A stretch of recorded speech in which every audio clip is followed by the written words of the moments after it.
ഇന്നും 8ന്റെ പണി കേട്ടോ. ഇത് അബൂജ 650 നമ്മൾ 1000 ആയിട്ട് നേരത്തെ പേപ്പറിട്ട വീഡിയോ ഒക്കെ ഇട്ടുണ്ടായിരുന്നു. എന്താ ഇതൊരു ബോക്സ് ഡബിൾ സബ്ബാണ്. വൺ സൈഡ് ഇവിടെ ഇങ്ങനെ ഒരു സബ്ബ് വരും, കാണുന്നുണ്ടോ ഒന്ന് തോന്നണം. ഇപ്പുറത്തെ സൈഡ് അയച്ച് അതേമാതിരി ഇത് അപ്പുറത്തൊരു ബോക്സ് കിടക്കണം. അപ്പോൾ ഇത് 4 സബ് ഊഫർ അടിച്ചു പോയി. പിന്നെ നെറ്റ്വർക്ക് ബോർഡ് അതുണ്ടോ ഹീറ്റായിട്ട് പൊളിഞ്ഞ്. അപ്പോൾ ഇതിന് കാരണം വേറൊന്നുമല്ല, ഈ ആമ്പാണ്. ലാബ്സ് QX5 5000 വേർഡ്സിൻ്റെ ആണ് കേട്ടോ.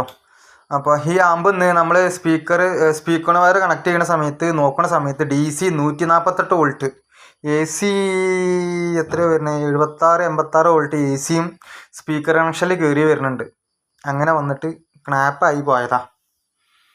അപ്പോൾ അതാ ഇതും ചെക്ക് ചെയ്തപ്പോൾ ഇതുണ്ടോ, ഇതൊക്കെ കോയിൽ ജാമ, ഒരു സംഖ്യൻ്റെ നഷ്ടപ്പോൾ വന്നത്. ഇത് കുറച്ച് മുന്നേ നന്നാക്കിയതായിരുന്നു നമ്മൾ ഒരു പരിപാടിക്ക് വണ്ടിയിലിട്ടിട്ട്. പക്ഷെ ഇത് ഇങ്ങനെ വരാനുള്ള കാരണം അതും കൂടി പറഞ്ഞുതരാം. ഞാൻ ഓപ്പറേറ്ററോട് ചോദിച്ചപ്പോൾ എവിടുന്നോ വണ്ടി അവരെ കയ്യിൽ നിന്ന് വണ്ടി സൈഡ് കയറിയപ്പോൾ എഞ്ചിനിൽ ജനറേറ്ററിൽ 10ൻ്റെ എഞ്ചിനിൽ ജനറേറ്റർ എണ്ണ കുറവായിരുന്നു. അപ്പോൾ ആ ജനറേറ്റർ ഓഫായ സമയത്ത് ഒരു വണ്ടി നീക്കിയിട്ട് പിന്നെ ഓൺ ചെയ്ത്. അപ്പോൾ ഒരു 10ൻ്റെ എഞ്ചിന് കിർലോസ്കറിൻ്റെ എഞ്ചിനൊക്കെ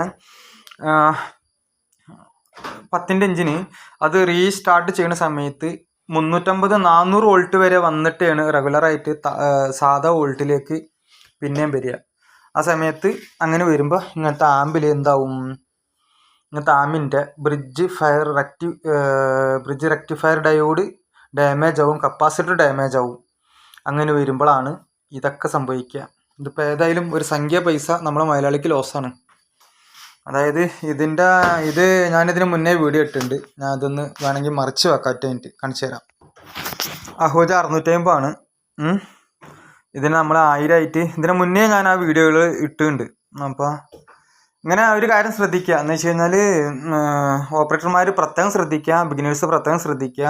ജനറേറ്റർ ഓഫായിട്ട് അല്ലാന്നുണ്ടെങ്കിൽ ജനറേറ്റർ പിന്നെ ബൂസ്റ്റ് ചെയ്ത് നമ്മൾ ചെയ്യുന്ന സമയത്ത് പെട്ടെന്ന് എന്ത് ചെയ്യുക, ഇതിൻ്റെ എല്ലാവിധ ഈ മാസ്റ്റർ സ്വിച്ചുകളില്ലേ അത് ഫുള്ള് ഓഫ് ചെയ്തിട്ട് ജനറേറ്റർ റെഗുലറായിട്ട് ഓടിയതിന് ശേഷം മാത്രം എന്ത് ചെയ്യുക, ബാക്കി കാര്യങ്ങൾ ഓൺ ചെയ്യുക. ഇല്ലാന്നുണ്ടെങ്കിൽ 8ൻ്റെ പണി കിട്ടും. ഇപ്പം എങ്ങനെ ആയാലും ഒന്ന് കോയിലിന് 1650 വെച്ചിട്ട് 4 കോയിൽ വിത്ത് പശ, പിന്നെ ഈ ആമ്പ്, ബ്രിഡ്ജ് ഡയോഡ് ഇതൊക്കെ നന്നാക്കാൻ ഒരു സംഖ്യ പൈസ 10-18 റുപ്യ എന്തായാലും നമ്മളെ മലയാളിക്ക് പോവും.